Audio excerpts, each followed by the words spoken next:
Caros irmãos e irmãs, o Senhor esteja convosco. Ele está no meio de nós. Proclamação do Evangelho de Jesus Cristo, narrado segundo Lucas. Glória a vós, Senhor. Naquele tempo, disse Jesus a seus discípulos: que vossos rins estejam cingidos e as lâmpadas acesas. Sede como homens que estão esperando seu Senhor voltar de uma festa de casamento, para lhe abrir imediatamente a porta, logo que ele chegar e bater. Felizes os empregados que o Senhor encontrar acordados quando chegar. Em verdade, eu vos digo, ele mesmo vai cingir-se, fazê-lo sentar-se à mesa e passando servirá. E caso ele chegue à meia-noite ou às 3 da madrugada, felizes serão se assim os encontrar. Mas ficai certos, se o dono da casa soubesse a hora em que o ladrão iria chegar, não deixaria que arrombasse a sua casa. Vós também ficai preparados, porque o Filho do Homem vai chegar na hora em que menos o esperardes. São para nós, irmãos e irmãs, palavras de salvação. Podemos sentar um instante. Caros irmãos e irmãs aqui presentes no santuário, irmãos e irmãs que nos acompanham pela Web TV, aqui também do santuário, nós ontem tivemos a oportunidade de celebrarmos também aqui, mas enfim, em toda a nossa igreja, a solenidade de todos os santos e santas. E o grande convite para nós ao celebrarmos essa solenidade era o convite à santidade universal de todos nós. E hoje nós celebramos, então, a memória, a solenidade dos nossos fiéis defuntos. E o convite para nós, então, é, de fato, tomarmos essa consciência que isso é uma realidade universal. Ontem, a convite à santidade universal. Hoje, celebrarmos, então, os fiéis defuntos, assim, a morte dos nossos entes queridos, nossos antepassados, para a gente tomar a consciência, quer dizer, isso é uma realidade universal. Né? Veja que tanto a solenidade de ontem, de todos os santos, como a de hoje, dos fiéis defuntos, eu diria assim, primeiro, uma atenção que a gente precisa ter. De nós não tomá-la, tanto ontem, mas de modo especial hoje, de a gente não tomar essa solenidade, esta festa, como que se isso fosse, vamos dizer assim, uma relíquia do passado, coisa do passado. Mas de nós, de fato, pensarmos nesta festa como uma grande oportunidade que é dada a todos nós, assim, para a gente se perguntar efetivamente o que significa a morte. A gente reflete pouco sobre isso, quase nada sobre isso. O que é a morte para a gente? Além disso, eu diria assim que é um momento privilegiado que a gente tem para a gente recordar, sim, de uma forma muito agradecida, todas aquelas pessoas, aqueles que nos precederam. E juntos com isso, sim, de a gente se perguntar, pelo menos, eu diria assim, já que a gente reflete pouco sobre isso, ao menos uma vez por ano, como que a gente quer de fato viver? Tendo presente as palavras de Jesus no Evangelho, assim, nós recordamos todos os falecidos, mas eu diria assim, queremos recordar sobretudo aquelas pessoas com quem nós convivemos e que acabaram deixando para a gente marcas evangélicas na vida da gente. Mas eu acho que a importância dessa solenidade é a gente recordar não só como ausentes, mas também como presentes. E eu digo isso por quê? Porque eles estão presentes porque estão vivos em Deus. Estão presentes porque estão vivos em Deus. e mais, que é o Deus dos vivos. Estão vivos em nosso coração, assim, pelo amor que nós dedicamos a eles. De todas as formas. Estão vivos assim, pelas coisas bonitas, pelos frutos positivos que semearam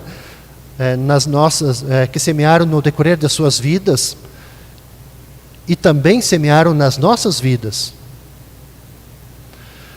E eu diria mais ainda, estão vivos exatamente porque eles continuam amando. E de uma forma muito mais plena agora, em Deus. Acho que isso é assim, a grande importância para nós fazermos a memória dos fiéis defuntos.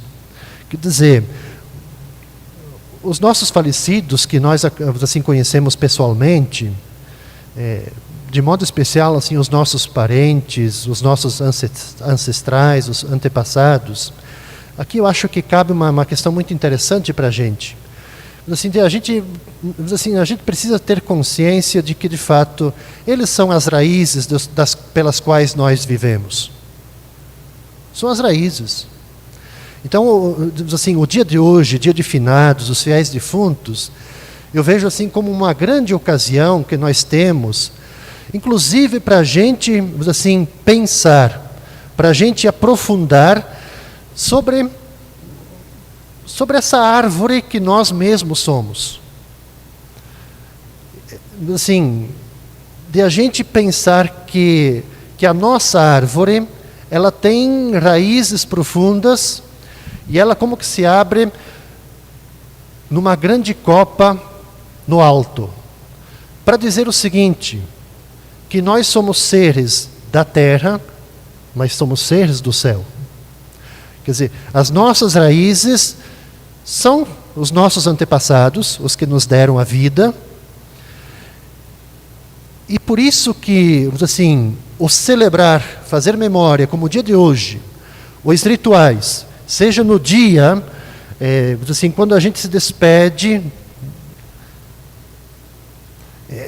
assim, são importantes esses rituais, porque com eles temos essa possibilidade de a gente compartilhar de seu vigor e também de sua fé.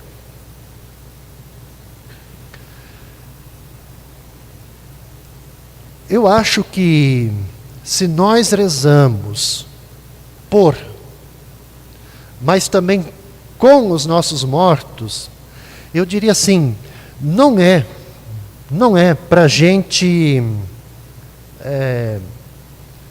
pedir para Deus que Ele conceda algo que os nossos falecidos, nossos mortos, não obteriam sem a nossa intervenção. Veja por que eu digo isso? Porque o amor de Deus a eles é muito maior, ultrapassa muito mais, infinitamente o nosso amor. O que nós assim, buscamos é exatamente tomar uma consciência assim, da nossa comunhão com eles, dos nossos entes queridos. De nós termos consciência, eu acho que isso é uma teologia muito bonita, assim, de que todas as falhas passadas são também falhas nossas. Mas também todas as virtudes dos nossos entes queridos pertencem a gente. Isso é a árvore, essa é a raiz. Nos pertence. Por que isso é importante dizer? Porque em Deus a humanidade é toda ela, una como o próprio Deus é um só. Então, assim, a nossa oração com e pelos falecidos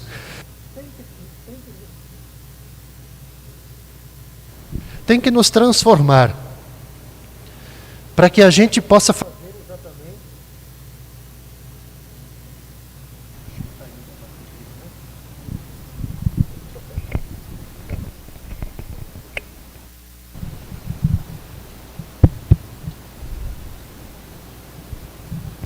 acontece, né? Para dizer o seguinte, que essa nossa oração pelos nossos entes queridos precisa nos transformar.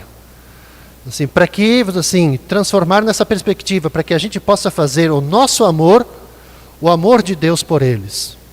Esse é o grande sentido de a gente fazer memória, de a gente celebrar. Agora, outro detalhe importante que eu queria chamar a atenção nessa solenidade. Assim, hoje nós temos um culto muito forte pela vida, a reverência pela vida, né? Ora, eu queria falar disso também, porque eu acho sumamente importante para dizer assim, que a reverência pela vida exige que todos nós sejamos muito inteligentes, sábios, o bastante, assim, para a gente permitir que a morte ela chegue quando a vida deseja ir. É difícil isso, né? A gente permitir que a morte venha quando a vida deseja ir. Por isso que eu acho que é muito importante a gente não se preocupar tanto com a morte. Mas a gente precisa se preocupar bastante com a vida. Eu diria assim, eu falava antes, é ocasião para a gente se perguntar pela morte, refletir sobre a morte, mas talvez é a grande ocasião para a gente colocar como centralidade a pergunta, né? Se de fato nós costumamos perguntar assim, existe vida após a morte, não é assim? A gente fica se martelando, o que tem depois? Eu acho que essa não é a pergunta correta. Não é. A pergunta correta para nós, ela tem que ser outra. Se existe vida antes da morte. Essa é a pergunta correta. Existe vida antes da morte? Que vida que a gente leva? Como que nós vivemos? Essa é a forma correta. Por que isso é importante, né? Porque a gente ficar se perguntando muito sobre o que o pós-morte tem a nos oferecer, eu diria assim, pode muitas vezes ser uma desfeita, inclusive para a vida da gente. Porque a vida, gente, a vida é tanta surpresa, ela tem tanta novidade para nós, ela traz tanta riqueza para nós, assim, que a gente ficar especulando muito sobre o que acontece depois dela, eu diria assim, é um pouco de, não sei se a terminologia é correta, mas eu diria assim, é um pouco de grosseria da nossa parte. Não é o correto. Né? Quer dizer, o depois da vida, gente, é um grande encontro onde que a gente vai ser perguntado com certeza o que você viveu, o quanto que você viveu da sua vida. Essa é a pergunta que vai ser feita para a gente. Quer dizer, todos nós somos assim peregrinos, nós vivemos as nossas travessias provisórias, até a gente fazer essa grande travessia para Deus. Eu não recordo se foi a Santa Baquita ou quem que foi, mas ela disse, foi um santo, eu acho que foi Santa Baquita que disse assim, que quando nós nascemos, recebemos o sopro do Criador. Quando nós morremos, nós seremos aspirados para dentro de Deus. Nosso destino é o coração de Deus. Fazendo menção com aquele versículo bíblico, de onde dele viemos, para ele nós retornaremos. Isso é bonito, né? Bonito. Por isso, nós somos eternos, gente. Nós já temos a eternidade nessa vida, vivemos. Então, na verdade, a morte ela nunca vai falar sobre si mesma. A morte ela sempre vai falar sobre aquilo que nós estamos fazendo com a própria vida. As perdas, os sonhos que não conseguimos realizar, os riscos que nós não tomamos por medo. Então eu diria assim, para concluir, que a morte não é o fim da vida não, mas é a grande plenitude. Mas quando esta vida ela é vivida exatamente com sentido. Então, a nossa existência histórica, ela cresce, eu quero concluir com isso, ela cresce exatamente no útero do tempo, e a morte, eu diria assim, é como que se fosse o parto para a vida plena. A morte, talvez pudéssemos dizer o seguinte, é como que se fosse aquele instante de ruptura, onde toda uma vida, que ela foi uma vida vivida, uma vida incubada, uma vida trabalhada no silêncio, também no sofrimento, marcado, uma vida toda marcada por muitas alegrias, mas também marcadas, quem sabe, por tristezas, marcadas por vitórias, mas também por alguns fracassos, ela desponta luminosa para a vida eterna. Essa é a morte. É uma ruptura desta vida para a vida eterna. Com tudo aquilo que nós somos, com tudo aquilo que nós vivemos. Que Deus nos ajude, que esta solenidade possa de fato assim fazer a gente refletir. Não sobre o que virá depois, mas o como, se existe a vida antes, como estamos vivendo a nossa vida. Assim seja.